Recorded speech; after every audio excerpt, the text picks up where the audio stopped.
কেউ দুনিয়ায় থাকবে না, সবাই দুনিয়া থেকে একদিন চলে যাওয়া লাগবে। এক যুবক ভাইয়ের আমার, সম্পদ আছে, সম্পদের জোরে কথা বলা যায়, কণ্ঠ আছে, কণ্ঠের বাহাদুরি দেখা যায়, ক্ষমতা আছে, ক্ষমতার বাহাদুরি দেখানো যায়, কিন্তু একটা কথা মনে রাখবে, পৃথিবীর কোন ক্ষমতার মানুষ আপনার কবরে আপনার সঙ্গী হবে না। কেউ আপনার কবরে যাবে না, আমার কবরে কেউ যাবে না। আমার বাবার কবরে যখন আমি নামলাম, নেমে আমার বাবার কাফনের কাপড়টা আমি একটু খুললাম, খোলার পরে চেহারা দেখলাম, দাড়িগুলোর ভিতরে ধরলাম, জীবনে কত গুরুস্থানে লাশ দেখে ভয় ভয় লাগছে। ওই দিন বাবার লাশটা কবরে নামাইয়া আমার সেই দিন ভয় লাগে না। আমার মনে হয় আমার বাবার সঙ্গে আমি কবর কাঁধে শুয়ে থাকি। আমি কিভাবে উঠে যাব? আমার বাবার কবরে যাওয়ার আগে বাবার বেডের মধ্যে আমি শুয়ে থাকতাম। রাত্রে মাহফিল করে আসলে আব্বার সঙ্গে মাঝে মাঝে শুইতাম। আব্বা অসোয়া থেকে তাকে আমার দেখতেন। আমার মন চাইতেছে আমার আব্বা আমার কবরে, আমার আব্বার কবরে চলে গেছে। আমি আব্বা আম্মার এত গান গাই, পৃথিবী কত নিষ্ঠুর, ওই বাবা এত আপন, বাবা এত কাছে, বাবা এত কলিজার টুকরা, অথচ আমার বাবার কবর আমি থাকার সিস্টেম নাই। এই দুনিয়ায় কেউ কারো আপন নয়, এই জন্য সুন্নিরা নবীর মহব্বতের কথা কয়। ওই কবরের পারে আমরা 5টা ভাই দাঁড়াইছি, 3টা ভাই কবরে নামছি, 2টা ভাই চোখের পানি ফালাইয়া উপর দিকে কান্দে। আমার চোখের পানিগুলা ঝরে। এই পৃথিবীর মায়ার বন্ধন, এই পৃথিবীর সুখের বন্ধন সব সময় কাজে লাগে। আমার বাবার টাকার ভাগ আমরা নিব, আমার বাবার জমিনের ভাগ আমরা নিব, আমার বাবার ব্যাংকের টাকার ভাগ আমরা নিব। খোদার কসম, আমার আব্বা যে কবরে চলে গেছে, দুঃখে আছে কিনা সুখে আছে জানি না, দুনিয়ার সুখের ভাগ সবাই নেয়, কিন্তু বাবার কবরের কষ্টের ভাগ পৃথিবীর কেউ নিবে না। কথা বলেন ঠিক কিনা? তাইলে এত বাহাদুরি কোথায় করো আমার? কিসের এত বাহাদুরি? আজকে বললেই তো কালকে শেষ। আমার বাবার কবরে নামাইয়া আমার নবীর একটা সালাম দিয়েছিলাম, নবী গো,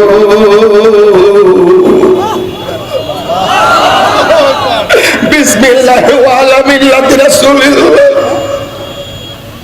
ও নবী গো, আমার আব্বার তোমার মিল্লাতের মধ্যে রেখে দিয়া গেল। ও নবী গো, আমার আব্বারে তোমার কাছে আমার দিয়া গেলাম। নবী গো, ওই দিন আমি বসতেছিলাম, এতদিন কবরের বয়ান করছি ময়দানে ময়দানে, ওই দিন কবর নামে দেখলাম এই দুনিয়ায় কেউ কারো আপন নয়। সুন্নিরা কেন নবীর পক্ষে কথা কয়? কারণ আমার নবী ছাড়া কবরে কেউ আপন হবে না।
দূর দূরান্ত থেকে আগত বাজিত ঐতিহ্যবাহী বাজিতপুর উপজেলা আহলে সুন্নাত ওয়াল জামাত যুব পরিষদের উদ্যোগে ডাক বাংলা ময়দানে দিনের বেলায় বিশাল কনফারেন্সের সম্মানিত প্রধান অতিথি কিশোরগঞ্জ 5 আসনের সম্মানিত মাননীয় সংসদ সদস্য আলহাজ মোহাম্মদ আফজাল হোসেন সাহেব, উদ্বোধক বাজিতপুর উপজেলা আহলে সুন্নাতুল জামাতের সভাপতি আলহাজ মিসবাউদ্দিন আহমদ সাহেব, সভাপতি দিলালপুর ইউনিয়ন পরিষদের 2 নং ইউনিয়ন পরিষদের সম্মানিত চেয়ারম্যান বাজিতপুর উপজেলা আহলে সুন্নাতুল জামাতের সভাপতি জনাব মোহাম্মদ গোলাম কিবরিয়া নোবেল সাহেব, অনেক উলামায়ে কেরাম বয়ান রেখেছেন আল্লামা মুফতি আলাউদ্দিন জিহাদি সাহেব, বয়ান রেখেছেন আল্লামা সৈয়দ হাসান আল আজহারি সাহেব, বয়ান রেখেছেন আরো মুবাল্লিগিন উলামায়ে কেরাম। যে আল্লাহ রাব্বুল আলামিন আমাদেরকে হাজারো ব্যস্ততাকে পিছনে রেখে এই দিনের বেলায় বাজিতপুর ডাক বাংলার ময়দানে উপস্থিত হওয়ার তৌফিক দিয়েছেন, এই জন্য শুকরিয়া আদান সকলে পড়ি আলহামদুলিল্লাহ। লাখ কোটি দরুদ ও সালাম ওই নবীজি নূরানি কদম মুবারকে, যিনি হায়াতুন নবী নূর নবী গায়েবের খবর দেনওয়ালা হুজুরপুর নূর সাল্লাল্লাহু আলাইহি ওয়াসাল্লামের উম্মত হিসেবে আল্লাহ পাক আমাদের সকলকে কবুল করেছেন, এই জন্য শুকরিয়া তার আবারও পড়ি আলহামদুলিল্লাহ। সকাল 10টা থেকে আসর নামাজের পর মাগরিবের পূর্ব পর্যন্ত আপনারা অনেক মানুষ দুপুরের খাবার না খেয়ে এসেছেন। কারা কারা দুপুরে খাবার না খেয়ে চলে এসেছেন হাত তুলে।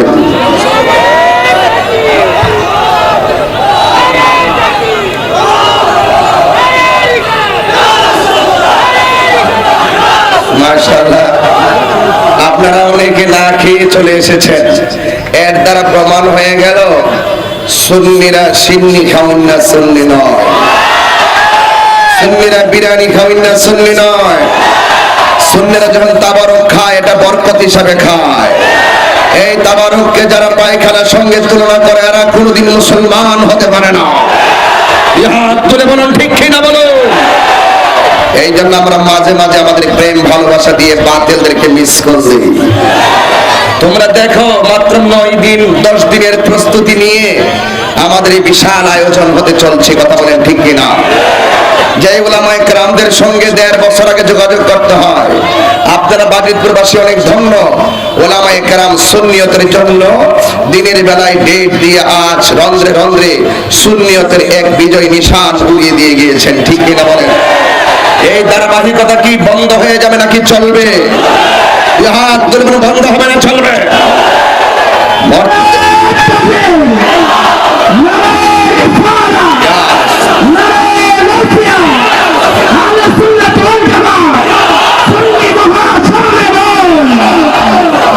বাবাজিনা আমার, আপনাদের সামনে বালাগাত মান্তিকের কায়দায় কালিলুল মাবানি কাসিরুল মানির আলোকে কিছু কথা বলবো। প্রিয় নবী সাল্লাল্লাহু আলাইহি সাল্লামের প্রেম ভক্তি ভালোবাসার উপর নিয়ে কিছু কথা বলবো। আপনাদের কাছে 2টা জিনিস চাই, একটি হলো ধৈর্য আর একটি হলো মনোযোগ। যার জীবনে ধৈর্য বেশি তার জীবনে সফলতা বেশি, যার জীবনে ধৈর্য কম তার জীবনে হতাশা বেশি। এই বাজিতপুর এই মাঠে আমি প্রথম এসেছিলাম, ঠিক না ঠিক? আমি এসেছিলাম অনেক বছর পূর্বে, আজ অনেক দিন পর হলেও এই ময়দানে আমি এসেছি।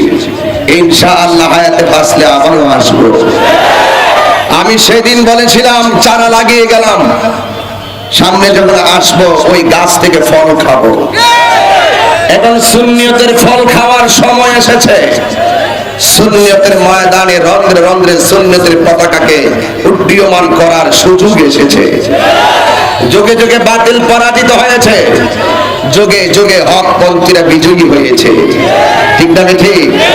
এই জন্য আজকে আপনারা যারা এসেছেন আপনাদের কাছে অনুরোধ করব, শুধু এখান থেকে চলে গেলেই চলবে না। এই ডাক বাংলায় আপনাদেরকে ঐক্যবদ্ধ করে আপনাদের কাছে একটি মেসেজ দেওয়ার জন্য আনা হয়েছে। সেই মেসেজটা হলো পীর যার যার, সুন্নিয়ত সবার। আপনার পীর আপনার কাছে বড়, আমার পীর আমার কাছে বড়। যখন আহলে সুন্নাত ওয়াল জামাতের প্রয়োজনে আপনাদেরকে ময়দানে ডাকা হবে, আমরা সব ভেদাভেদ ভুলে গিয়ে আমরা রাজপথে নামতে রাজি আছি না? আমরা গায়ের জোরে কথা বলি না, তাহিরির গায়ের জোরে কথা বলে না। তাহিরি সব সময় দলিলের জোরে কথা বলে। তার প্রমাণ আপনারা পাচ্ছেন, আরো পাবেন। তাহিরি যদি কোনো দোষ করে তাহিরিকে ধরিয়ে দেন, তাহিরি আপনার কথা মেনে নিবে। এই সরল মন সুন্নিয়তের আছে।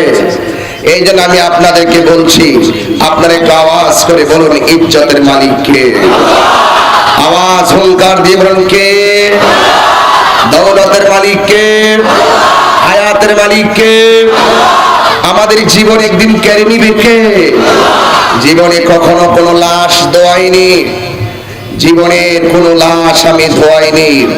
গত 5 তারিখে, মার্চের 5 তারিখে আমার বাবার লাশ আমি নিজে ধোয়াইছি। জীবনে কোনো লাশ আমার কাঁধে নেই নেই। গত 5 তারিখ, মার্চের 5 তারিখ 2020 আমার বাবার লাশ আমি কাঁধে নিয়েছি। জীবনে কোনো লাশ আমি কবরে নামাইনি। গত 5 তারিখে আমার বাবার লাশ আমি কবরে নামিয়েছি। সেদিন আমি বুঝেছি জীবন কত কঠিন, জীবন কত কঠিন। সেদিন আমি অনুভব করেছি, যুবক আজকে মরলে কালকে একদিন, পরের দিন 2 দিন 3 দিন, একদিন হতে বা আপনাকে কেউ বলে যাবে, এটাই স্বাভাবিক। আমি এতদিন মা বাবার বয়ান করেছি, চোখের পানি ফেলে কেঁদেছি, কিন্তু এখন বুঝেছি সত্যিকার বাবাকে হারাইলে কত কষ্ট লাগে। বাবা একটা সংসারের বট বৃক্ষ। এই বট বৃক্ষ যখন তোমার মাথার উপর থেকে চলে যাবে, তুমি পদে পদে ধাক্কা খাবে। বাবা থাকলে ওই ধাক্কা থেকে তুমি বাঁচতে পারো, চলে গেলে এই খুচুর তুমি খাবেই। কথা বলেন ঠিক কিনা? এই জন্য যুবক তোমাকেই বলছি, আমি জানি অনেক উলামায়ে কেরাম বিভিন্ন ঈমান আকীদার উপরে কথা বলেছে। আমি শেষ বক্তা একটি প্রেম দিয়ে আপনাদেরকে বাড়িতে পৌঁছাবো। আমার কিছু নসিহত থাকবে আপনাদের প্রতি। আমি ছোট মানুষ, সিরিয়াল সবার পরে, এটা বাংলাদেশের সব জায়গায়, আমাকে কোথাও আগে দেয় না। হিসাবে আমার সকাল 7টার সময় দোয়া নিয়ে বাড়িতে যাওয়ার কথা, কিন্তু আমি সবার পরে এসেছি। আই রিয়েলি প্লিজড, আমি অত্যন্ত সন্তুষ্ট। আমি মনে করেছিলাম আপনারা মনে হয় ক্লান্তি লাগলে বাসায় চলে যাবেন। আবার মন্তরে বিশ্বাস ছিল, আসরের নামাজ বাসায় পড়ে মনে একটা বিশ্বাস ছিল, নবীর প্রেমিক কখনো ময়দান থেকে পলায়ন করে না। হাত তুলে বলেন ঠিক কিনা বলুন। আপনাদের কাছে অনুরোধ করব, শুরুতেই আমার বাবার জন্য দোয়া চাই। আমার আব্বার জন্য আপনারা দোয়া করবেন। আমার আব্বা সব জায়গায় গিয়ে গিয়ে আমার প্রশংসা করতেন, আমি তাহিরির বাবা। এটা আমার কথা নয়, এটা যেন আমার জন্য বাবার দোয়া ছিল। সেই দোয়ার মানুষটাকে হারিয়েছি, এখন আপনাদের কাছে হাত বিছিয়ে দিয়েছি, আপনারা আমার জন্য দোয়া করবেন। রাজি আছি না বাবা? এই জন্য যুবক ভাইরা আমার, নীরব থাকা লাগবে। আপনাদের কাছে পায়ের মধ্যে হাত দিয়ে বলে দিয়ে যায়, কেউ দুনিয়ায় থাকবে না, সবাই দুনিয়া থেকে একদিন চলে যাওয়া লাগবে। এক যুবক ভাইয়ের আমার, সম্পদ আছে, সম্পদের জোরে কথা বলা যায়, কণ্ঠ আছে, কণ্ঠের বাহাদুরি দেখা যায়, ক্ষমতা আছে, ক্ষমতার বাহাদুরি দেখানো যায়। কিন্তু একটা কথা মনে রাখবেন, পৃথিবীর কোন ক্ষমতার মানুষ আপনার কবরে আপনার সঙ্গী হবে না। কেউ আপনার কবরে যাবে না, আমার কবরে কেউ যাবে না। আমার বাবার কবরে যখন আমি নামলাম, নেমে আমার বাবার কাফনের কাপড়টা আমি একটু খুললাম, খোলার পরে চেহারা দেখলাম, দাড়িগুলোর ভিতরে ধরলাম। জীবনে কত গুরুস্থানে লাশ দেখে ভয় ভয় লাগছে, ওই দিন বাবার লাশটা কবরে নামাইয়া আমার সেই দিন ভয় লাগে না। আমার মনে হয় আমার বাবার সঙ্গে আমি কবর কাঁধে শুয়ে থাকি। আমি কিভাবে উঠে যাব? আমার বাবার কবরে যাওয়ার আগে বাবার বেডের মধ্যে আমি শুয়ে থাকতাম। রাত্রে মাহফিল করে আসলে আব্বার সঙ্গে মাঝে মাঝে শুইতাম। আব্বা অসোয়া থেকে তাকে আমার দেখতেন। আমার মন চাইতেছে আমার আব্বা আমার কবরে, আমার আব্বার কবরে চলে গেছে। আমি আব্বা আম্মার এত গান গাই, পৃথিবী কত নিষ্ঠুর, ওই বাবা এত আপন, বাবা এত কাছে, বাবা এত কলিজার টুকরা, অথচ আমার বাবার কবর আমি থাকার সিস্টেম নাই। এই দুনিয়ায় কেউ কারো আপন নয়, এই জন্য সুন্নিরা নবীর মহব্বতের কথা কয়। ওই কবরের পারে আমরা 5টা ভাই দাঁড়াইছি, 3টা ভাই কবরে নামছি, 2টা ভাই চোখের পানি ফালাইয়া উপর দিকে কান্দে। আমার চোখের পানিগুলা ঝরে। এই পৃথিবীর মায়ার বন্ধন, এই পৃথিবীর সুখের বন্ধন সব সময় কাজে লাগে। আমার বাবার টাকার ভাগ আমরা নিব, আমার বাবার জমিনের ভাগ আমরা নিব, আমার বাবার ব্যাংকের টাকার ভাগ আমরা নিব। খোদার কসম, আমার আব্বা যে কবরে চলে গেছে, দুঃখে আছে কিনা সুখে আছে জানি না, দুনিয়ার সুখের ভাগ সবাই না, কিন্তু বাবার কবরের কষ্টের ভাগ পৃথিবীর কেউ নিবে না। কথা বলেন ঠিক কিনা? তাইলে এত বাহাদুরি কোথায় করো আমার? কিসের এত বাহাদুরি? আজকে বললেই তো কালকে শেষ। আমার বাবার কবরে নামাইয়া আমার নবীর একটা সালাম দিয়েছিলাম, নবী গো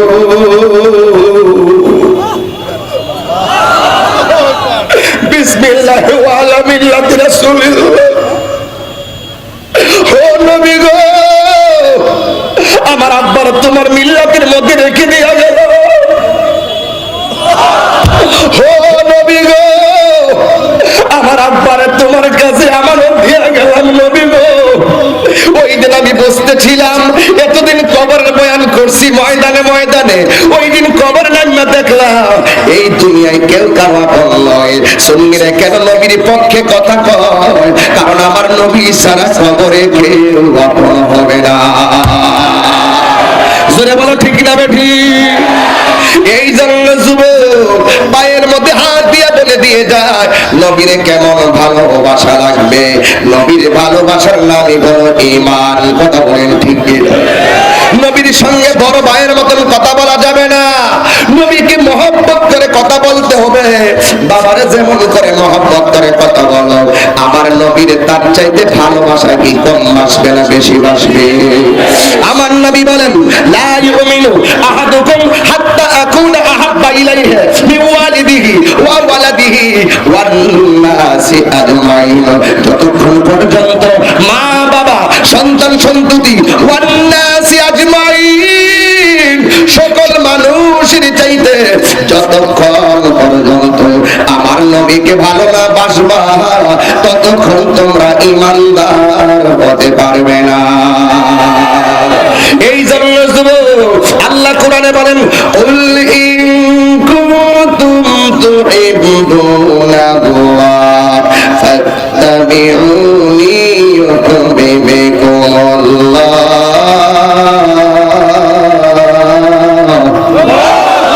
ওয়া ইয়াগফির লাকুম যুনুবাকুম ওয়াল্লাহু গফুরুর রহিম।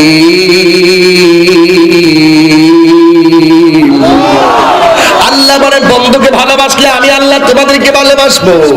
ও বন্ধু নবী গো, আমরা তোমাকে ভালোবাসি। আমার নবী বলেন, আলা লা ঈমানা লিমান লা মুহাব্বাতা লা, যার অন্তরে আমি নবীর মহব্বত নাই তার ঈমান নাই। এই জন্য যুবক, আমার নবীকে যদি ভালোবাসতে চাও, সাহাবাদের ভালোবাসার দিকে ফলো করা লাগবে। কথা বলেন ঠিক কিনা? সাহাবাদের ভালোবাসাই ফলো করা লাগবে।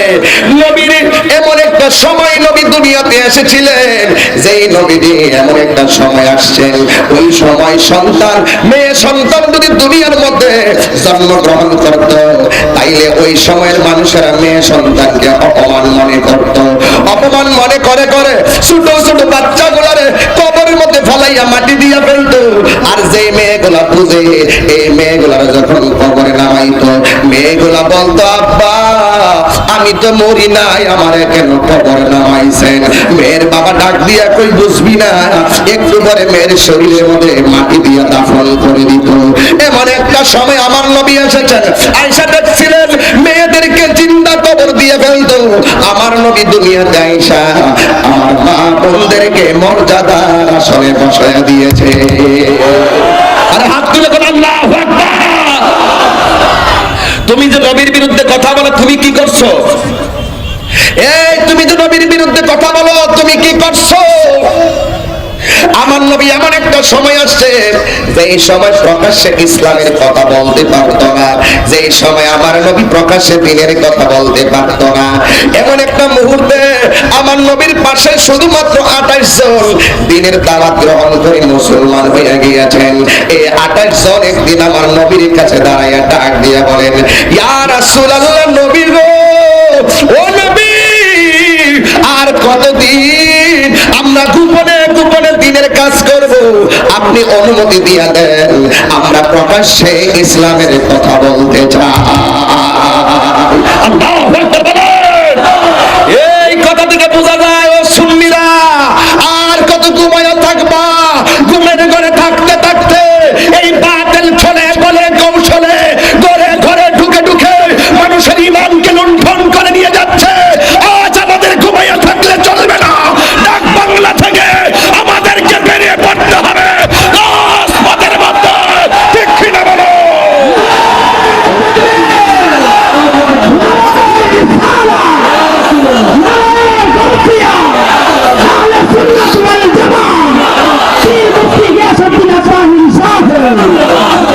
আল্লাহু আকবার, জবান খুলে বলো। ঘরে বসে থাকলে চলবে না, খানকার পীর অনেক হইছে, এখন রাজপথে বীরের দরকার, ঠিক কি না বলুন? এই বীর হওয়া লাগবে খালিদ ইবনে ওয়ালিদের মতন, এই বীর হওয়া লাগবে হযরত ওমরের মতন, ঠিক কি না বলুন? কথা কি বোঝাতে পেরেছি? একদম ফাইনালি কথা বলছি। আপনার নবী আমার নবী মায়ার নবী বলে, আবু বকর, এখনো দিনের দাওয়াত প্রকাশ্যে দেওয়ার সময় হয় নাই। আপনারা বলেন আমার নবী গায়েবের খবর জানে কি জানে না? এ সুন্নিরা বলা জানে কি জানে না?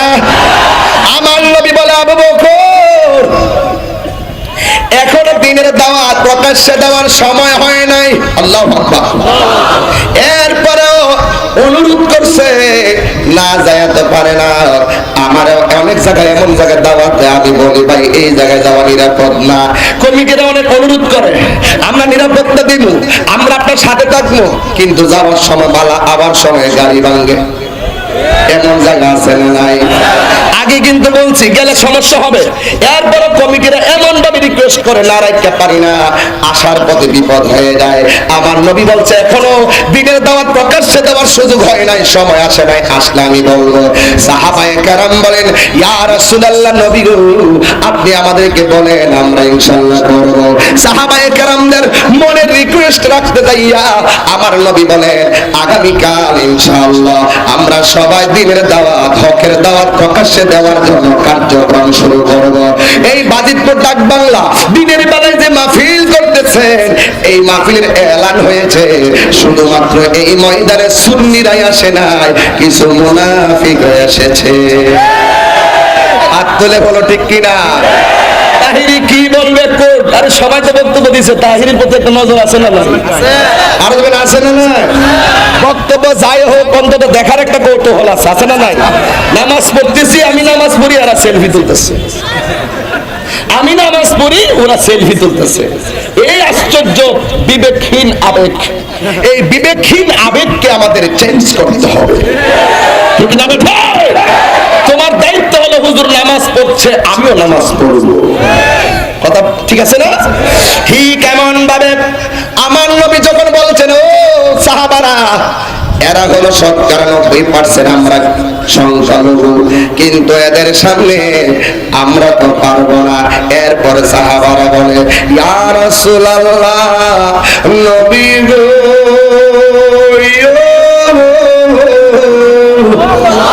ও মায়ার নবীজি, অনুমতি দিয়া দেন, ইনশাআল্লাহ আমরা দিনের দাওয়াত দিব। আমার নবী বলেন, আগামীকাল জুমার পরে ইনশাআল্লাহ। যেই মাত্র জুমার পরে ঘোষণা করলো, ওই ইহুদিদের কানের মধ্যে আওয়াজটা গেল, ওই বেঈমানদের কানের মধ্যে আওয়াজটা গেল। যেই মাত্র গেল, ওই মুহূর্তে ইহুদিরা চতুর্পাশে বের দিলেন, আর সাহাবারা মাত্র 28 জন। আমার নবী হলো সেনাপতি, আমার নবী হলো লিডার, আমার নবী হলো মহাজন। আমার নবী ডাক দিয়ে কয়, ও সাহাবারা, তোমরা তোমরা এখানে এসেছো দ্বীনের দাওয়াত প্রকাশ্যে দেওয়ার জন্য, আমার কাছে তোমরা অনুমতি চেয়েছো। ও সাহাবারা, এখন আমি নবী প্রথম তোমাদের কাছে জানতে চাই, দ্বীনের জন্য, হকের জন্য, আমি নবীর আদর্শকে বাস্তবায়নের জন্য, কুরআনের জন্য তোমরা এই 2800 এর ভিতরে কে আছে প্রথম জীবনটা দিবা? একটা সাহাবী দাঁড়ায়া গেছে, হুজুর আমি দিয়ে দিব। এই সাহাবীর নাম হলো হযরতে আবু বকর। আর হযরত আল্লাহু আকবার। নাম কি? আর হযরত নাম কি? আবু বকর রাদিয়াল্লাহু তাআলা। এইভাবে দাঁড়ায়া গেলেন, ইয়া রাসূলুল্লাহ, ও নবী গো, আমি দ্বীনের জন্য জীবন দিয়া দিব। ও বন্ধুরে, ও বাজিতপুরের বাবারা, এবার আবু বকর সিদ্দিক যখন দাঁড়ায়া গেল, এই ইহুদিরা ময়দানের ভিতরে পাথর নিয়ে দাঁড়ায়া রইল। এই মুহূর্তে যদি আমাকে কেউ মারতে আসে, আপনারা কি করবেন? প্রতিবাদ করব। হ্যাঁ, মায়েরা হমান করে নেবেন না, এটা ফিরাই দিবেন আর কি। বলবেন যে বাবা রে তুমি যাও তোমার জায়গা, তোমরা অনর্থক ঝগড়া লাগায় নেওয়া যাও, তোমরা তোমরা তোমরা ফতে তোমরা চলো, আমরা ফতে আমরা চলি। আমরা সুন্নিরা সংঘাতে বিশ্বাসী নয়, আমরা সুন্নিরা জঙ্গিবাদে বিশ্বাসী নয়, আমরা সুন্নিরা সন্ত্রাসে বিশ্বাসী নয়, আমরা সুন্নিরা বোমাবাজিতে বিশ্বাসী নয়। ঠিক কিনা বলুন?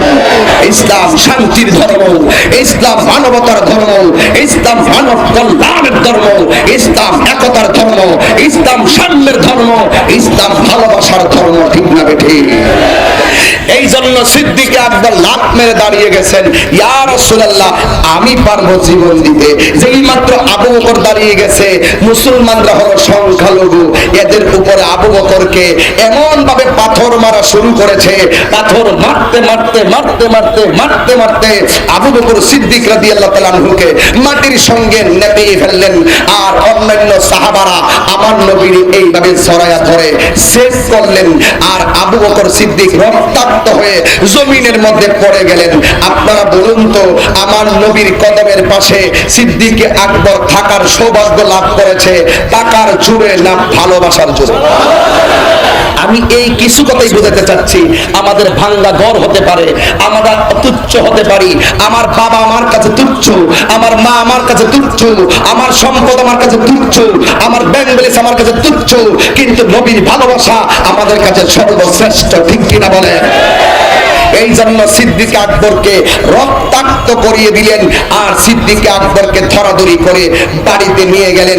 যেই মাত্র বাড়িতে নিয়ে গেলেন, এমন একটি সময় সিদ্দিক আকবর মার খেয়েছে, যেই ঘরের আপন মাও ইসলাম ধর্ম গ্রহণ করে নাই।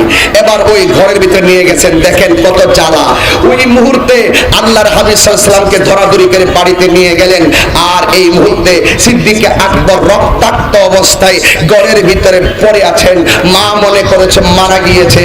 আর 20-25 জন ইহুদি গেছে আবু বকরের মৃত্যুর সংবাদটা নিশ্চিত করার জন্য।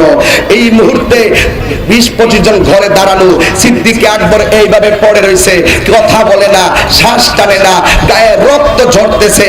এখন কি করবে? ওই মুহূর্তে হঠাৎ করে সিদ্দিক আকবর রাদিয়াল্লাহু তাআলা আনহু আম্মা জান দেখতেছেন সিদ্দিক আকবরের চোখের পাপড়িটা লড়তেছে, দুইটা ঠোঁট নড়তেছে। সিদ্দিক আকবর আম্মা বলেন, আমার ছেলে তো বেঁচে আছে। ইহুদিরা কয় দেখি সজাগ হয়ে কি বলে।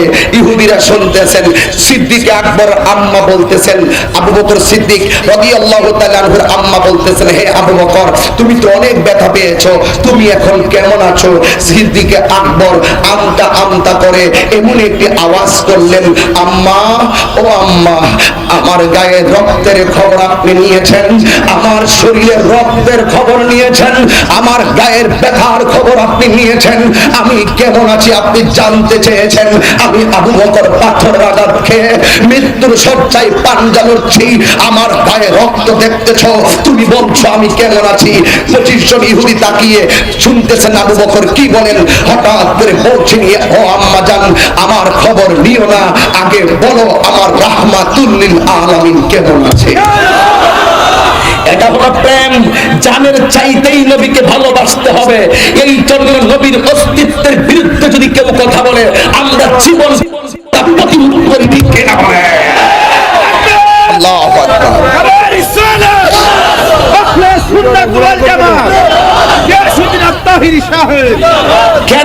কেন করি এটা সিদ্দিক আকবরের সুন্নত। আমার সমাজের কিছু সুশীল মানুষ বলে বাবা তোমাদের কাজ তোমরা করো, তাদের কাজ তারা করো, কি জন্য একজন আরেকজনের কাদা ছোড়াছুরি করো? আরে বাবা আমি কাদা ছোড়াছুরি করি না, কারণ নবীর বিরুদ্ধে গেলে, আল্লাহর বিরুদ্ধে গেলে জবাব দিতে হবে। এটা সুন্নতে এলাহি, কথা বলেন ঠিক না? এটা আল্লাহর সিদ্ধান্ত, এটা আমার সিদ্ধান্ত নয়। এই জন্য সিদ্দিক আকবর বলছেন, ও আম্মা আমার নবী কেমন আছে? 25 জন ইহুদি ভালো লাগে নাই, এবার ওরা ঘর থেকে বেরিয়ে গেল। মা ডাক দিয়ে, বাবা নবী ভালো আছে, তুমি একটু খেয়ে নাও। এই সন্তানটা ডাক দিয়ে বলে, আম্মা, ও আমার আম্মা, আমারে পানি পান করার কথা বলছো, আমাকে খাবারের কথা বলেছো গো মা। ও আম্মা আমারে খাবারের কথা বলো না, আগে আমার নবীর কাছে নিয়ে যাও।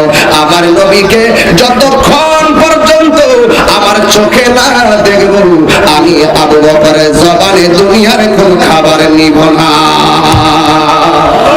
এই কথা বলার পর আরে সিদ্দিক আকবর মা যদিও বিধর্মী, একটা কথা মনে রাখবেন, মা যদি মুশরিকা হয়, মা যদি কাফের হয়, ওই মায়ের সঙ্গে ভালো ব্যবহার করা লাগবে। তুমি মাস্টার্স পাস করছো, তোমার মা 1 ক্লাসে পড়ে নাই, তুমি সার্টিফিকেটের বাহাদুরি মায়ের সামনে করিও না। তুমি 10 লক্ষ টাকা বেতন পাও, তোমার মা ঘরের ভিতরে গৃহিণী, তোমার মাকে টাকার গরমে ধমক দিয়ে কথা বলো না। ও নোবেল সাহেব, আপনি চেয়ারম্যান সাহেব হয়েছেন, ওই চেয়ারম্যানের দায়িত্ব পাইয়া আপনার মাকে আপনি ধমক দিয়ে কথা বলিয়েন না। আমার নবী বলছে, মা যদি মুশরিকা হয়, মা যদি বিধর্মী হয়, এই মায়ের সঙ্গে ভালো ব্যবহার করা লাগবে, কথা বলেন না ঠিক না? এই জন্য যুবক বাড়িতে ওয়াজ কিছু নিতে হবে। আমার নবী আপনার নবী যে অসুস্থ, আমার নবী আপনার নবী হলো বাড়ির ভিতরে। এবার ওই আবু বকরের আম্মা আবু বকর সিদ্দিক রাদিয়াল্লাহু তাআলা আনহু রক্ত মাখা চেহারাটা ওই মায়ের আঁচলের নিচে ঢুকাইয়া দিয়েছে। সত্য হইল তো মা, কথা কোন ঠিক কিনা? সন্তান মারে ভুলে মা সন্তানকে বলে না গো, বাবা সন্তানকে ভুল, সন্তান বাবাকে ভুলে, কিন্তু বাবা সন্তানকে ভুলে না।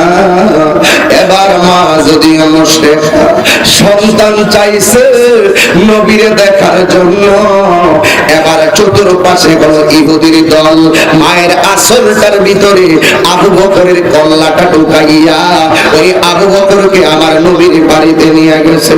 যেই মাত্র নবীর বাড়িতে নিয়ে গেছে গো, নেওয়ার পরে আমার নবী আবু বকরের রক্ত মাখা চেহারাটা দেখলেন। এই চেহারাটা দেখিয়া আমার নবী আবু বকরের কাছে আসলেন। আমার নবী আবু বকর তুমি কেমন আছো গো? আবু বকর গায়ের মধ্যে শুধুমাত্র রক্ত, কপাল বায়া রক্ত পড়ে, মাথা বেশে রক্ত ঝরে, পেটের ভিতরে খাবার না। আবু বকর ডাক দিয়ে কয়, নবী গো, ও মায়া নবী, দয়ার নবী, আপনি আমার খবর নিতেছেন, আগে আপনি বলেন আপনি নবী কেমন আছেন?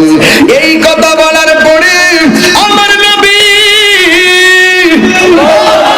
আবু বকরকে বুকের মধ্যে ছড়াইয়া ধরল, ছড়াইয়া ধইরা কপালের মধ্যে একটা চুমা দিল।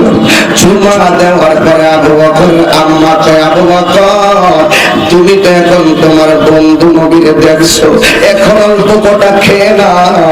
আবু বকর মারে উত্তর দেয়, মা গো, আমার পেটের ভিতরে বড্ড খিদা ছিল, আমার গায়ের ভিতরে অনেক ব্যথা ছিল। আমি যখন আমার জানের জান, আমার প্রাণের প্রাণ, ইমানের ইমান, আমার নবীর চেহারা মোবারকটা দেখছি, আমার হালাল আমার খোদাই জোরে জোরে তো গো মা, আমি যখন নবীর চেহারা মোবারক দেখছি, আল্লাহ খোদা সেকেন্ডের ভিতরে দূর হইয়া গেছে।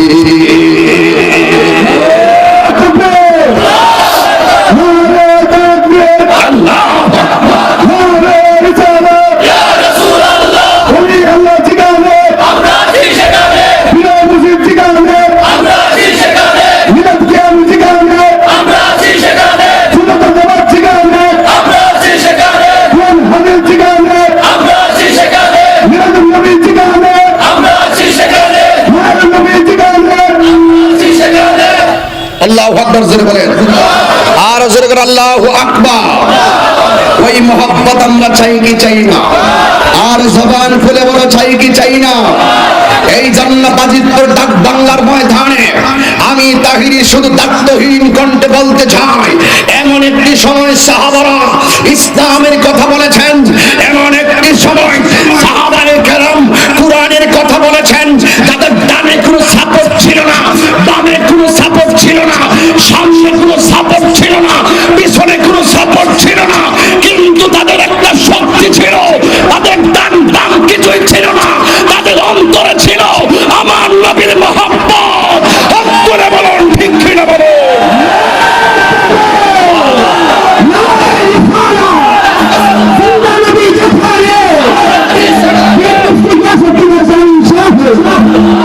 এই জন্য যুবক ভাইরা, এই ডাক বাংলার ময়দান বাজিতপুরের রন্ধ্রে রন্ধ্রে ঘরে ঘরে নবীর মহব্বতের পতাকা লেগেছে।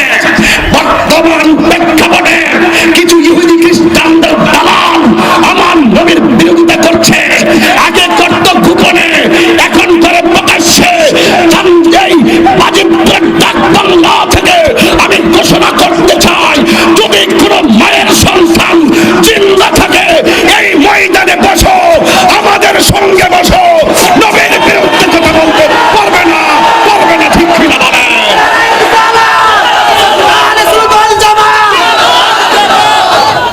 আপনাদের সেই বিভাজনের কারণে, আপনাদের সেই বিভাজনের কারণে আজকে বিশ্বে মুসলমানরা মায়ের খাচ্ছে।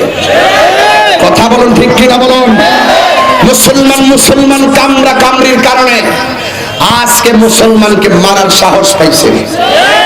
এই মুসলমানরা শ্রেষ্ঠ জাতি আজকে নিষ্পেষিত হচ্ছে, আজকে নির্যাতিত হচ্ছে। তার কারণটা কি? কারণ আমরা ঐক্যবদ্ধ হতে পারি না।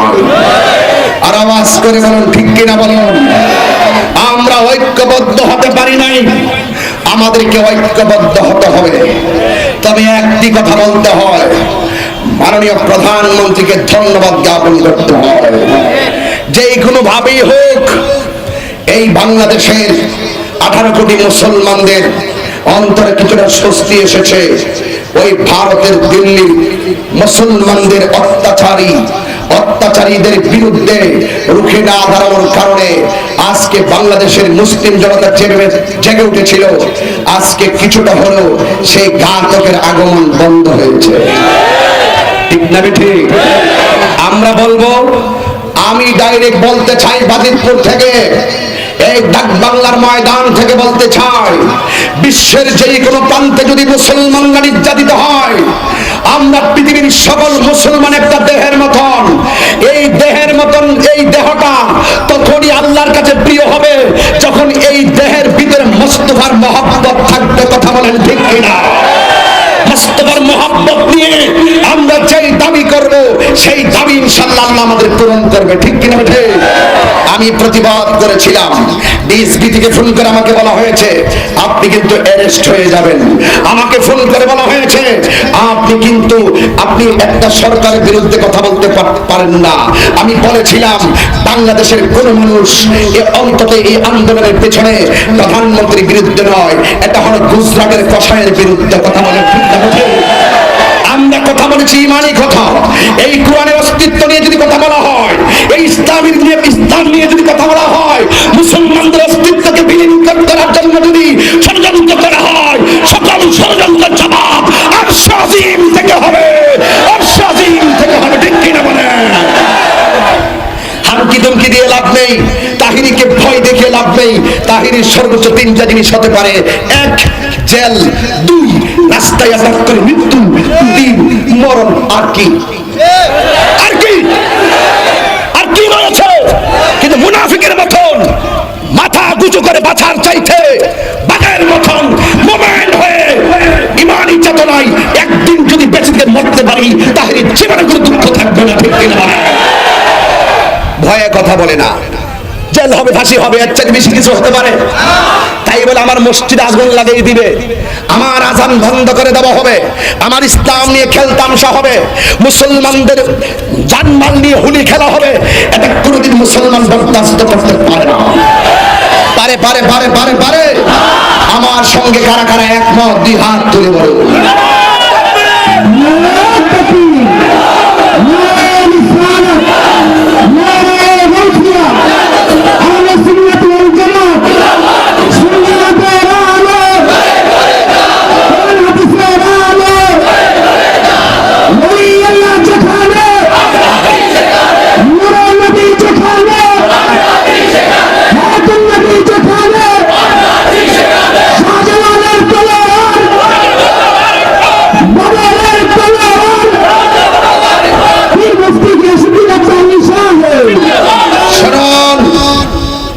অনেক হুজুররা ঈমান আকীদার উপরে অনেক কথা বলেছেন, আমি বাস্তব কিছু কথা বলছি এবং বলবো। চীন দেশের নাম শুনছেন? ওরা ওই ঘরের মুসলমানদেরকে পানিতে ডুবাইয়া মারছে, 30 লক্ষ মুসলমানকে বন্দী করেছে, প্রকাশ্য আযান দেওয়া নিষিদ্ধ করেছে, মা বোনদের পর্দা নিষিদ্ধ করেছে, করোনা নামক ভাইরাস তাদের মধ্যে আক্রমণ করেছে। ওই ইহুদি খ্রিস্টানদের সঙ্গে যাদের সম্পৃক্ততা থাকবে তাদেরকে অ্যাটাক করবে। আমি বিশ্বাস করি 40 টাকা দিয়ে মাস্ক না কিনে 20 টাকা দিয়ে যদি একটা টুপি কিনে 5 ওয়াক্ত নামাজ পড়ো, করোনা নামক ভাইরাস তোমাকে অ্যাটাক করতে পারবে না। কথা বলুন ঠিক কিনা? মাঠে আমার কাজই হলো বর্তমান প্রেক্ষাপট নিয়ে কথা বলা। এই দেখো 1450 বছর আগে রাসূল বলেছেন হাত ভালো করে দাও, মুখ ভালো করে ধৌত করো। এখন ঘরে ঘরে বিজ্ঞান এবং স্বাস্থ্যবিদ যারা রয়েছেন ওরা বলছেন ভালো করে হাত ধোবে, 20 সেকেন্ড সাবান দিয়ে হাত ধৌত করবে, এরপরে খাবার খাবে। পরে হইল বুঝতে পেরেছে ইসলাম যে সঠিক ধর্ম, ঠিক আছে। এবার আসুন, আমি দেখেছি সৌদি আরব বলেন বিভিন্ন আরব কান্ট্রিতে রমজান মাস যখন আসে ইফতারের দ্রব্যমূল্য কমিয়ে দেওয়া হয়। আর এই চীন দেশের ভিতরে মাস্ক, নাকের মধ্যে যে মাস্ক দেওয়া হয়, এই দ্রব্যমূল্য কমিয়ে দেওয়া হয়েছে। ওই এরাও মানুষ, কিন্তু আমার বাংলাদেশের চরিত্র কোথায় যাচ্ছে? মুসলমান 20 টাকার মাস্ক বিক্রি করা হয় 100 টাকায়। বুঝা গেল ওই সমস্ত মানুষ নয়, এরাও মানুষ। এই জন্য আমাদেরকে নীতি নৈতিকতায় যখন আমরা স্থির থাকবো, পৃথিবীর কোন অপশক্তি আমাদেরকে খর্ব করতে পারবে মনে থাকবে। করোনা নামক ভাইরাস থেকে বাঁচতে গেলে আপনাকে কি করতে হবে? আপনাকে 5 ওয়াক্ত নামাজ পড়তে হবে, আপনাকে পরিষ্কার পরিচ্ছন্ন থাকতে হবে। করোনা নামক ভাইরাস এত সহজে মুসলমানদেরকে ধরবে না। মুসলমানদের অন্তর হলো নবীর মহব্বত। এই জন্য আবু বকর সিদ্দিক রাদিয়াল্লাহু তাআলা আনহু বলেন, নবী গো, আপনাকে দেখার সাথে সাথে আমার ক্ষুধা দূর হয়ে গেছে। এই বাজিতপুরের মুসলমান, আপনারা বলুন ওই প্রেম আমরা চাই কি চাই না? আরো জবান খুলে বলেন চাই কি চাই না?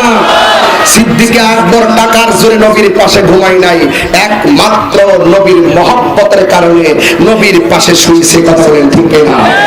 আবু জাহিল্লা আমার নবীর মানত না, এই জন্য আবু জাহিল্লার বাড়ি হলো টয়লেট। কি? আর আবু জাহেলের উত্তরসূরি যারা, তাদের মুখ দিয়ে গু আসে। এগুলা ঠিক না, এগুলা আপনারা পরিবর্তন করেন, দৃষ্টিভঙ্গি পাল্টান। নবী ছাড়া কবরে কেউ আপন হবে? নবী ছাড়া কবরে কেউ আপন হবে? আমার সঙ্গে কারা কারা একমত? দুইটা হাত তোলেন। আমার সঙ্গে আমার নিজের হাতের লেখা গজলটা গাইয়া অন্তরে একটু শান্তি লাভ করেন। গাইবেন আপনারা সবাই?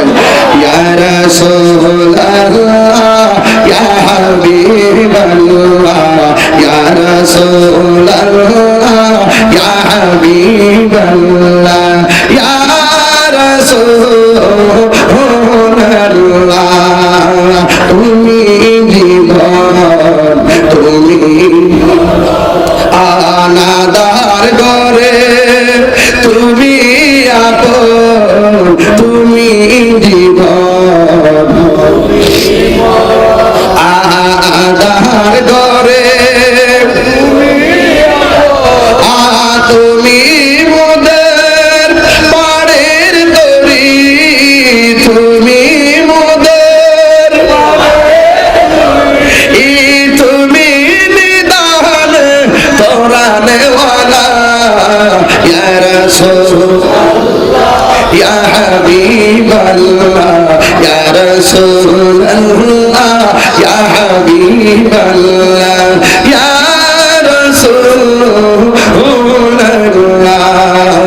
তুমি মোদের আশার আলো হাত তুলতে না সবাই নবীর জন্য তুমি মোদের আশার আলো তাই তো তোমায় বাসি ভালো তুমি মোদের তাই তো তোমায়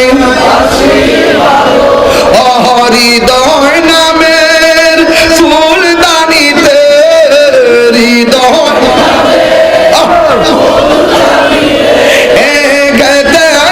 গেছি প্রেমের মালা ইয়া রাসূলুল্লাহ ইয়া হাবিবাল্লাহ ইয়া রাসূলুল্লাহ ইয়া হাবিবাল্লাহ ইয়া রাসূলুল্লাহ ইয়া রাসূলুল্লাহ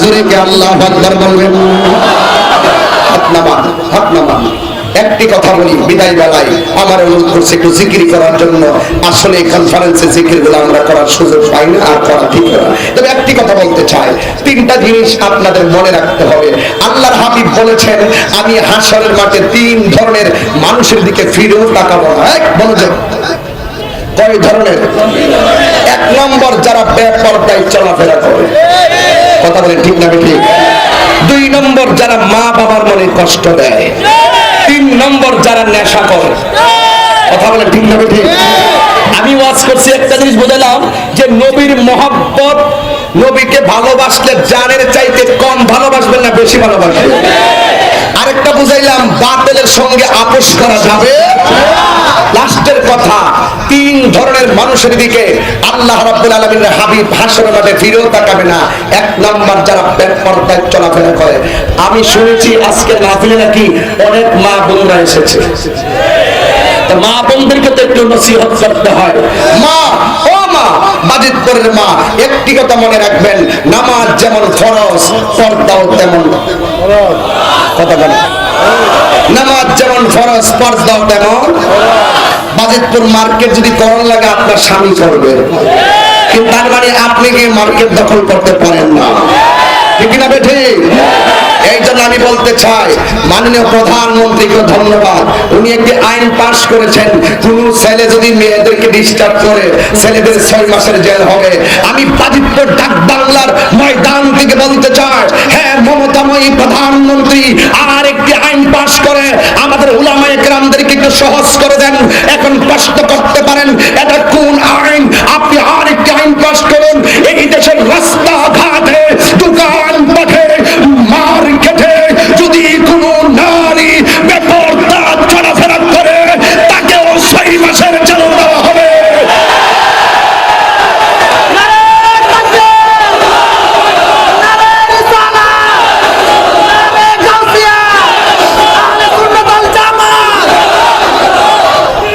প্রস্তাব কি ঠিক আছে ডাক বাংলা থেকে কিছু প্রস্তাব লাগে না শুধু নাকি ওয়াজ করলেই চলবে কিছু দাবি লাগে কি লাগে না মা তোমাকে বলছি তোমাকে ঘরে মানাই মা তোমাকে বাজারে মানাই না আজকে সবচাইতে বড় সমস্যা হলো আমার মা বোনগুলোর নীতি নৈতিকতার উপরে প্রভাব পড়েছে একমাত্র ভারতের সেই সিরিয়াল স্টার জলসা আর জি বাংলা এখান থেকে আমাদেরকে বেরিয়ে আসতে হবে আপনি যতক্ষণ পর্যন্ত স্টার জলসা দেখবেন ততক্ষণ যদি আপনি আল্লাহর কোরআন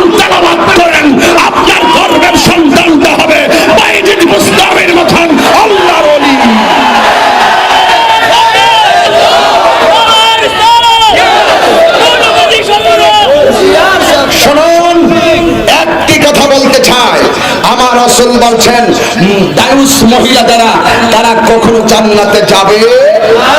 2 নম্বর আমার নবী বলেছেন মা বাবার মনে যারা কষ্ট দেয় এরা কখনো জান্নাতে যাবে না। তাহলে মা বাবাকে কিছু প্রস্তাব লাগে না যুবক তোমাদের জন্য? এই বুড়া বাপকে কখনো বুড়া বেটা বলে গালি দিও না, বুড়া মাকে কখনো বুড়া বেটি বলে গালি দিও না। একটি কথা মনে রাখবে, তোমার কাছে সবচেয়ে উত্তম পাওয়ার, উত্তম ব্যবহার পাওয়ার অধিকারী হলো তোমার মা, ঠিক না ঠিক? এরপরে তোমার বাবা, তারপরে তোমার আত্মীয় স্বজন।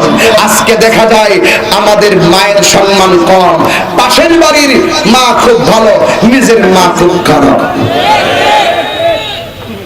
কথা বলেন না কেন? কথা বলেন না কেন? কিছু প্রস্তাব লাগে? আজকে থেকে ওয়াদা করো, আমি বাবা হারিয়েছি, আমি জানি মন কি করতেছে। এখন যে কথা বলতেছে শুধু ইমানি চেতনায় কথা বলতেছি। রাত্রে যখন ঘুমাতে যাই তখন আর ঘুম আসে না। এই 5 দিনে 3-4 ঘন্টা ঘুমাতে পারি না, ঘুম আসে না এমনিতেই। এই জন্য বাবা মার মনে কষ্ট দিয়া আমার কাছে সামনে বসে ওয়াজ শুনবা, তোমার মতন শ্রোতা আমার দরকার নাই। কথা বলেন ঠিক না বেঠে? বাপ মার মানে কষ্ট দিয়া আমার বাক্সে মুরিদ হয়ে আমার আব্বা আব্বা করবা, তোমার মতন মুরিদ আমার দরকার নাই, ঠিক না বেঠে? আহলে সুন্নাত ওয়াল জামাতের সকল পীর মাশায়েখদের একটাই শিক্ষা, তোমরা বাপ মার সঙ্গে ভালো ব্যবহার করো। আর সেই পীর বলবে বাপ মা লাগবে না, আমি তো তোর সব, আমি বলবো আপনি পীর হওয়ার যোগ্যতা আপনার রাখে না। কথা বলেন ঠিক না বেঠি? এরপর আসল নেশা। রাসূল বলেন যারা নেশা করবে এদের দিকে আমি ফিরেও তাকাবো না। 1 নম্বর বর্তমান বাংলাদেশের যুব সমাজে যাদের হাতে সভ্যতার কলম, আরে হাতে থাকার কথা ছিল সভ্যতার কাগজ, রচিত হতো বিবেক নামের আদালত দিয়ে, সেই কাগজের মধ্যে রচিত হতো কোরআনের ইতিহাস, সেই কাগজে রচিত হতো নবীর ভালোবাসার ইতিহাস, সেই কাগজে রচিত হতো আল্লাহ পাকের মহব্বতের ইতিহাস। আজকে আমাদের যুব সমাজের মস্তিষ্ককে ব্রেনকে বিকৃত করে দিয়েছে নেশা নামক ভাইরাস। একটা হলো বাবা, আরেকটা হলো ইয়াবা, আরেকটা হলো ড্যান্ডি, আরেকটা হলো ফেন্সি, আরেকটি হলো সুদ, আরেকটি হলো ঘুষ, আরেকটি হলো মিথ্যা। এই সমস্ত ছোবলে আমাদের যুব সমাজ মানুষের মেন্টালিটিকে ধ্বংসের মুখে ফেলে দিয়েছে, ধ্বংসের মুখে ফেলে দিয়েছে, ঠিক না বেঠে?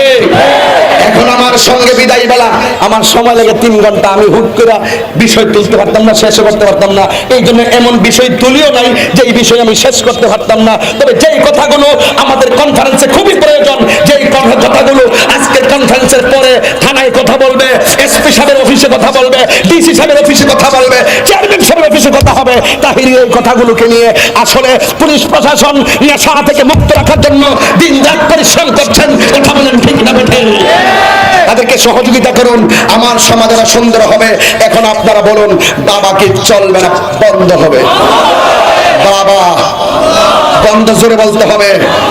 দোয়া কবুলের সময় বাবা, হাত তুলে বাবা, ইয়াবা, ফেন্সি, গাঞ্জা, মদ, হিরোইন, গাঞ্জা, চুগলখড়ি, মুনাফিকি, সুদ, ঘুষ, ডাকাতি, মিথ্যাবাদী সব বন্ধ। এটাকে আমাকে খুশি করার জন্য বলছেন? তাকে এবার চলুন কিছু ওয়াদাও তো নিতে হবে, কিছু ওয়াদাও তো নিতে হবে। নামাজ চলবে, নামাজ, রোজা, হজ, যাকাত, মা বাবার খেদমত, সোহবত, মোহাব্বত, ইবাদত, মিলাদ, কিয়াম, দরুদ, সালাম, মাজার জিয়ারত। মাজার কেডারে না কইছে ধরালে এই মাজারে, মাজার জিয়ারত কি চলবে না বন্ধ হবে? জিয়ারত করা সুন্নতের আসল, কথা বলেন ঠিক কিনা বলেন? সুন্নিরা কখনো মাজার পূজা করে না, সুন্নিরা মাজার জিয়ারত করে, ঠিক কিনা বলেন? এই জিয়ারতকে যারা পূজা বলে আখ্যায়িত করতে চায় এরাই হলো ইহুদি খ্রিস্টানদের দালাল, দালাল, ঠিক কিনা বলেন? শুনুন, বসুন, আমার আনবেন 4 ঘন্টার লাগিয়ে সিলেবার লাগে। আমি যা বলবো হক কথাই বলবো। কতগুলো কথা বলছি, আশা করি 5-7 ঘন্টার কথা বলেছি। এই কথাগুলো যদি মানতে পারেন তাহলে নিঃসন্দেহে প্রথম শুরু করছি নবীর মহব্বত দিয়া, এরপরে শুরু করছি মা বাবার খেদমত দিয়া, এরপরে শুরু করছি আউলিয়া কেরামের জিয়ারত দিয়া। আর কি বলবো? নামাজকে বলো না কাজ আছে, কাজকে বলো আমার নামাজ আছে। নামাজকে বলো না কাজ আছে, কাজকে বলো আমার নামাজ আছে। শিখে নাও, হাত তুলো। নামাজকে বলো না কাজকে বলো আমার নামাজ আছে। নামাজকে বলো না কাজকে বলো আমার নামাজ আছে, কাজকে বলো আমার নামাজ আছে।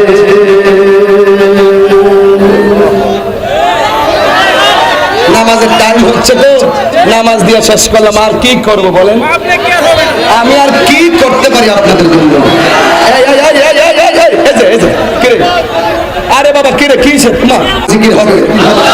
আল্লাহ আল্লাহ আল্লাহ আল্লাহ, আমরা দোয়া করে যাবো, দোয়া করে যাবো। আল্লাহ আল্লাহ আল্লাহ, তুমি মেহেরবান গো নবীজি, তুমি মেহেরবান ও নবীজি, তুমি মেহেরবান। মাশাআল্লাহ। নয়নে একবার দেখিলে, নয়নে একবার দেখিলে জুরাইতাম পরাণ ও নবীজি, তুমি মেহেরবান। মাশাআল্লাহ। আমরা সবাই অগম পাবি, তুমি দয়া বাংলা। আমরা সবাই অগম পাবি, তুমি দয়া বাংলা। দয়া করে পার করিও, দয়া করে পার করিও আসরের ময়দান ও নবীজি, তুমি মেহেরবান। তুমি মেহেরবান গো নবীজি, তুমি মেহেরবান। তুমি মেহেরবান। মাশাআল্লাহ। কত কষ্ট করলেন নবীজি ওহুদের ময়দানে, আল্লাহ কত কষ্ট করলেন নবীজি ওহুদের ময়দানে। দোদ মুবারক শহীদ করলো, দোদ মুবারক শহীদ করলো কাফের রবে মায়া ও নবীজি, তুমি মেহেরবান। তুমি মেহেরবান গো নবীজি, তুমি মেহেরবান ও নবীজি, তুমি মেহেরবান। মাশাআল্লাহ। রাগ বানিয়েছো অনেক মুর্শিদ, রাগ বানিয়েছো দয়াল, রাগ বানিয়েছো রে। তোমারি প্রেমে দেখে আমার, তোমারি প্রেমে দেখে আমার মনটা শুধু কাঁদে। দয়াল রাগ বানিয়েছো রে। মাশাআল্লাহ। আমরা সবাই অগম পাবি, তুমি দয়া। আরে প্রেম শিখাইয়া কেন গো দয়াল হইলা দূরে দূরে? নিশিতাহনি রোলে গো মুর্শিদ, নিশিতাহনি রোলে গো মুর্শিদ, বুকে আগুন করে ও গো দয়াল রাগ বানিয়েছো রে। মাশাআল্লাহ। লা ইলাহা ইল্লাল্লাহু মুহাম্মাদুর রাসূলুল্লাহ সাল্লাল্লাহু আলাইহি ওয়াসাল্লাম। আসেন দাঁড়ায়া মুহাব্বতে উচ্চ আওয়াজে দরদ লাগায়া পড়েন, ইয়া নবী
بلغ الهدى بكماله بقدرة بجماله سنة جميع صل عليه وآله সবাই বসুন আমরা আজকে সবাই দোয়া করে যাব এই মাহফিলটা যেন কিয়ামত পর্যন্ত চলে ঠিক না ঠিক কথা শুনলে কেন কারা কারা নবীকে ভালোবাসেন ভাবকে প্রত্যেক নিয়মে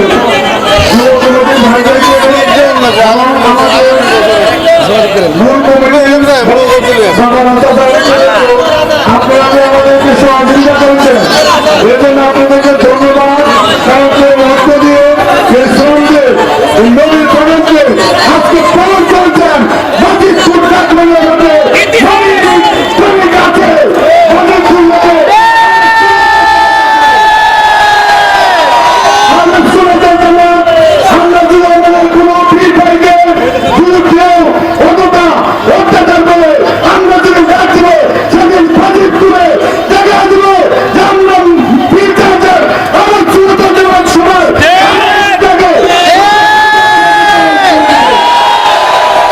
আমরা প্রত্যেক বছরে একটি নবীর করে সেই নবীরে আমরা যে দুজন করি রক্ত দিব আর যত তোমরা দিতে পারি আমরা দুপুরে সরকার মুর্শিদ প্রত্যেকটা শিক্ষককে জন্য দরকার আমরা সবাই মিলে করতে হবে সুন্নতের জান্নাতের কাজ ঠিক আছে নাকি সুন্নতের জান্নাত শিখাবে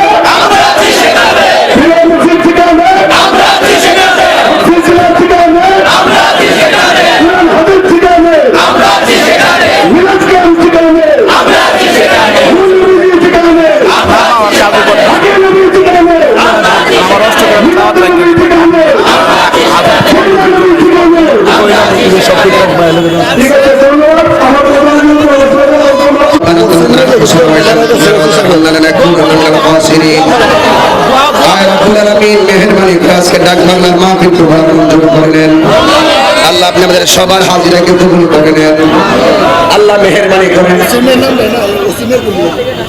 কি অসুস্থ তার সন্তান দুনিয়া থেকে বিদায় হয়ে গেছে আল্লাহ তার কবরটাকে জান্নাত বানিয়ে দাও আল্লাহ আমার বাবা দুনিয়া থেকে গত 5 মার্চ 2020 দুনিয়া থেকে বিদায় হয়ে গেছে আল্লাহ আমার আব্বার কবরটাকে জান্নাত বানিয়ে দাও হাজার হাজার মানুষ কি দিয়ে তাদেরকে বিদায় করবো আল্লাহ নবীর মহব্বতের প্রেম সাগরের বাসায় আল্লাহ আজকের মাহফিলের সভাপতি আল্লাহ আমাদের সভাপতি মেজবাউদ্দিন আহমেদ আল্লাহ মেহেরবানি করে ওনাকে শেফা নসিব করে দেন আল্লাহ আমাদের এমপি মহোদয় আলহাজ মোহাম্মদ আফজাল হোসেন শেখের হায়াত বাড়িয়ে দেন আল্লাহ মেহেরবানি করেন যারা মায়ের কুল বাবার কুল তাদেরকে আপন হায়া হাত বাড়াইছে আল্লাহ তুমি সবার জীবনের গুনাহ মাফ করে দিও আর আসতে পারি কি পারি না জানি না মেহেরবানি করে তুমি আমাদেরকে নবী না দেখায়া মরণ দিও না আয় রব্বুল আলামিন মেহেরবানি করে রাহাত মিয়া আমেরিকা প্রবাসী অসুস্থ দোয়া চাইছে আল্লাহ সেবা নসিব করে দেন আল্লাহ মেহেরবানি করে পর্দার আড়ালে হাজার হাজার মা বোনরা হাত বাড়িয়েছে মা বোনদেরকে আপনি মাফ করে দেন আল্লাহ পুলিশ প্রশাসন ডিএসপি সহকারে যারা সহযোগিতা করেছে আল্লাহ ইলেকট্রিক মিডিয়া প্রিন্ট মিডিয়া যত প্রশাসনিক ভাবে মিডিয়া ব্যক্তিত্ব তারা এসেছেন সকলকে নেক হায়াত দান করে দেন আল্লাহ মেহেরবানি করে আপনি আমাদের মুর্দা কবরটারে জিন্দা বানিয়ে দেন আল্লাহ আজকের প্রোগ্রামের অতিথি যারা রয়েছে সবাইকে আপনি মাফ করে দেন আল্লাহ এই মাহফিলটা তুমি কবুল করো আর মরণের কালে জবানে মধুর কালিমা জারি করে দিও লা ইলাহা ইল্লাল্লাহু মুহাম্মাদুর রাসূলুল্লাহ সাল্লাল্লাহু